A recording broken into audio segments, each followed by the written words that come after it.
ഓം ശ്രീ മഹാദേവി നമഃ. നമസ്കാരം. കഴിഞ്ഞ വീഡിയോകളിൽ നമ്മൾ ഇതുവരെ പഠിച്ചത് 16 നാമങ്ങളുടെ അർത്ഥങ്ങളാണ്. ഇന്ന് നമ്മൾ 17ാമത്തെ നാമാർത്ഥത്തിലേക്ക് കടക്കുകയാണ്. അപ്പോൾ അത് നമുക്ക് ഇവിടെ ജപിക്കാം. ആദ്യം ജപിച്ചതിന് ശേഷം നമുക്ക് നാമാർത്ഥങ്ങൾ മനസ്സിലാക്കാം.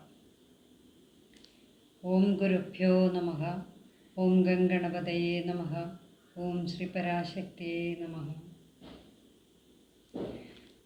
വദനസ്മരമാംഗല്യ ഗൃഹതോരണച്ചില്ലിക വക്ത്രലക്ഷ്മീ പരിവാഹ ചലന്മീനാഫലോചന നവചമ്പക പുഷ്പാഭനാസാദണ്ഡ വിരാജിത താരാകാന്തി തിരസ്കാരി നാസാഭരണവാസുര.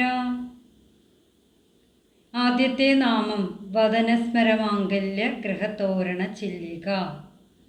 അതായത് ഇവിടെ അമ്മയുടെ പുരികക്കൊടികളെ വർണ്ണിക്കുവാൻ വേണ്ടിയിട്ട് കാമദേവൻ്റെ ഗൃഹത്തിൻ്റെ പ്രവേശന കവാടവുമായിട്ടാണ് അതിനെ സാദൃശ്യപ്പെടുത്തിയിരിക്കുന്നത്. അതായത് വളഞ്ഞ ആകൃതിയോടുകൂടിയുള്ള പുരികക്കൊടി എന്നാണ് അർത്ഥം. വളഞ്ഞ ആകൃതിയോടുകൂടിയുള്ള പുരികക്കൊടികളാണ് ഭംഗി എന്നാണ് പറയുന്നത്. അപ്പോൾ കാമദേവൻ്റെ ഗൃഹം, അതതിൻ്റെ ആ ഗൃഹത്തിൻ്റെ പ്രവേശന കവാടം തോരണങ്ങൾ തൂക്കിയിട്ടുണ്ട്. ആ തോരണങ്ങൾ മഴവില്ലിൻ്റെ പോലെ ആകൃതിയാണ്, വളഞ്ഞ ആകൃതിയാണ്. അപ്പോൾ അതാണ് അമ്മയുടെ പുരികക്കൊടിയുമായിട്ട് സാദൃശ്യം കാണിക്കുന്ന നാമാർത്ഥം.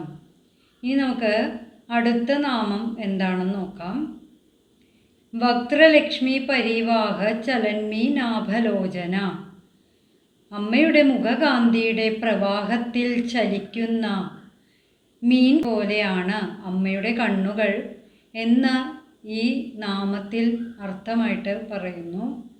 അതായത് അമ്മയുടെ കണ്ണുകൾ ഇങ്ങനെ ഇടതടവില്ലാതെ നമ്മളിലേക്ക്,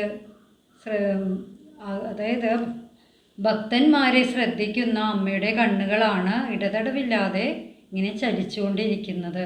അപ്പം അമ്മയുടെ മുഖകാന്തിയിൽ പ്രവഹിക്കുന്ന ആ പ്രവാഹത്തിൽ തുടിച്ച് കത്തിക്കളിക്കുന്ന മീനുകളെപ്പോലെയാണ് അമ്മയുടെ കണ്ണുകളെന്ന് ഈ നാമങ്ങൾ സൂചിപ്പിക്കുന്നു.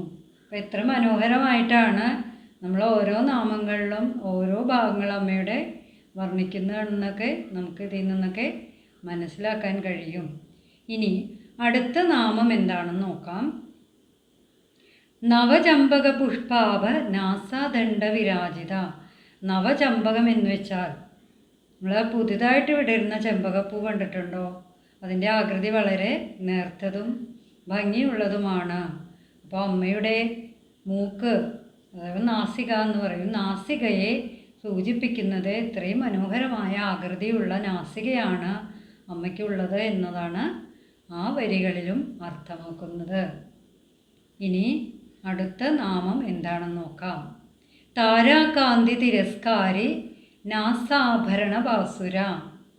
താരങ്ങളുടെ കാന്തിയെപ്പോലും തിരസ്കരിക്കുന്ന അത്രയും മനോഹരമായ കാന്തിയുള്ള മൂക്കുത്തിയാണ് അമ്മ ധരിച്ചിരിക്കുന്നത് എന്നാണ് ഈ വരികളിലും അർത്ഥമാക്കുന്നത്.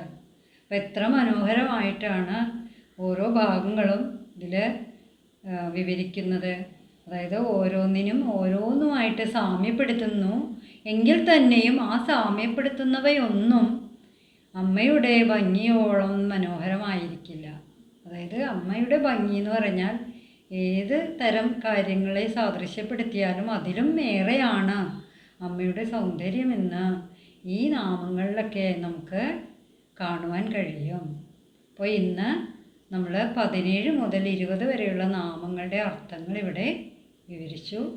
നിങ്ങൾക്ക് മനസ്സിലായി കാണുമെന്ന് കരുതുന്നു. വീഡിയോകളെല്ലാം സശ്രദ്ധം ശ്രദ്ധിക്കുക. അടുത്ത വീഡിയോയുമായിട്ട് കാണുന്നവരെ നന്ദി, നമസ്കാരം.